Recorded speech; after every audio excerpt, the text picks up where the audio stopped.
Huitième chapitre. Atteindre l'absolu. Arjuna dit: qu'est-ce que le Brahman? Qu'est-ce que le moi, l'Atma? Qu'est-ce que le karma? Qu'entendre par la manifestation matérielle? Et que sont les devas? Ô mon Seigneur, ô personne suprême, dis-le-moi, je t'en prie. Où et comment vit-il dans le corps le maître du sacrifice, ô Madhusudan? Et comment, au moment de la mort, celui qui te sert avec amour te connaîtrait-il? Le Seigneur suprême dit: on appelle Brahman l'être spirituel, impérissable, le moi et sa nature éternelle, et le karma, ou l'action matérielle, les actes qui engendrent et déterminent les corps successifs qu'il revêt. La manifestation matérielle est en permanente mutation, et l'univers, avec tous ses devas, constitue la forme universelle du Seigneur suprême. Et je suis ce Seigneur, le maître du sacrifice, qui en tant qu'âme suprême habite dans le cœur de chaque être incarné. Quiconque, au trépas, à l'instant même de quitter le corps, se souvient de moi seul, atteint aussitôt ma demeure, n'en doute pas. Car certes, ô fils de Kunti, ce sont les pensées, les souvenirs de l'être à l'instant de quitter le corps qui déterminent sa condition future.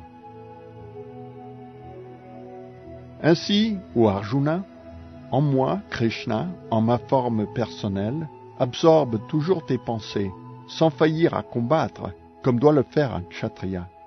Me dédiant tes actes, tournant vers moi ton mental et ton intelligence, sans nul doute tu viendras à moi. Celui qui toujours se souvient de moi, le Seigneur suprême, et sur moi médite, sans s'écarter de la voie, celui-là, ô Partha, sans nul doute vient à moi.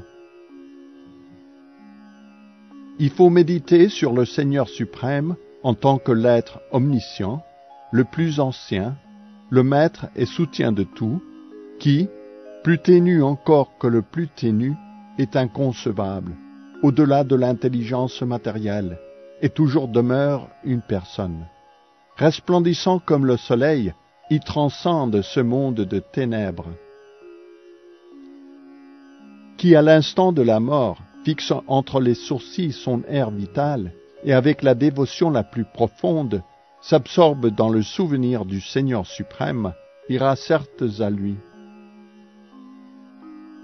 Les grands sages du renoncement, versés dans les Védas et qui prononcent l'Omkara, pénètrent dans le Brahman.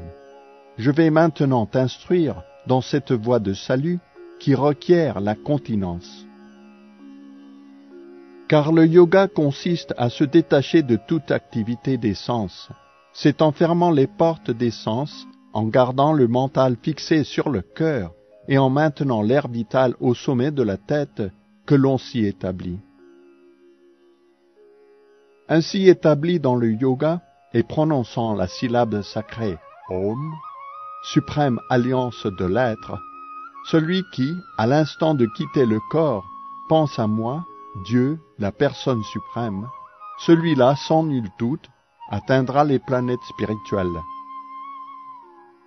Parce que, constamment absorbé dans le service de dévotion, celui qui toujours se souvient de moi, sans écart, m'atteint sans peine, ô fils de Pritha. Quand ils m'ont atteint, les yogis imbus de dévotion, ces nobles âmes, s'étant par là élevées à la plus haute perfection, jamais plus ne reviennent en ce monde transitoire où règne la souffrance. Toutes les planètes de l'univers, de la plus évoluée à la plus basse, sont lieux de souffrance où se succèdent la naissance et la mort. Mais pour l'âme qui atteint mon royaume, ô fils de Kunti, il n'est plus de renaissance.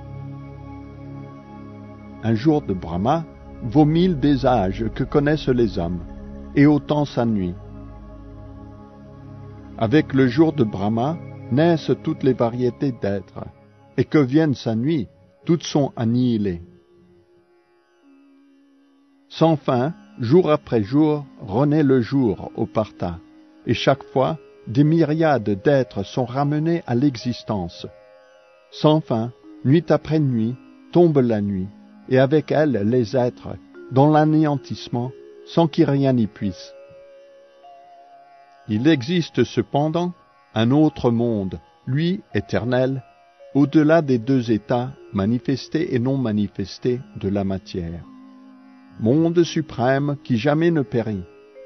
Quand tout en l'univers matériel est dissous, lui demeure intact. On le dit non manifesté et impérissable, ce royaume suprême, but ultime. Pour qui l'atteint, point de retour. Ce monde, c'est ma demeure absolue. La dévotion pure permet seule d'atteindre Dieu, le Seigneur suprême, plus grand que tous. Bien qu'il ne quitte jamais son royaume, il pénètre en toutes choses et tout en lui repose. Les moments où l'on part de ce monde pour n'y plus revenir, ceux aussi où l'on part et revient, laisse-moi maintenant te les décrire au meilleur des bharatas. Qui connaît le Brahman suprême quitte ce monde à un moment propice, à la lumière du jour, et sous le signe du Deva du feu, durant les 15 jours où croît la lune, et les 6 mois où le soleil passe au septentrion. Qu'il parte la nuit, dans la fumée, durant le déclin de la lune, ou dans les 6 mois que voit le soleil passer au sud, qu'il atteigne l'astre lunaire, et le yogi devra encore en ce monde revenir. Il existe, selon les Védas, 2 façons de quitter ce monde, dans les ténèbres ou dans la lumière. L'une est la voie du retour, et l'autre du non-retour. Ô fils de Pritha, il ne s'égare jamais, les bhaktas qui connaissent ces 2 voies. Sois donc, ô Arjuna, toujours ferme dans la dévotion.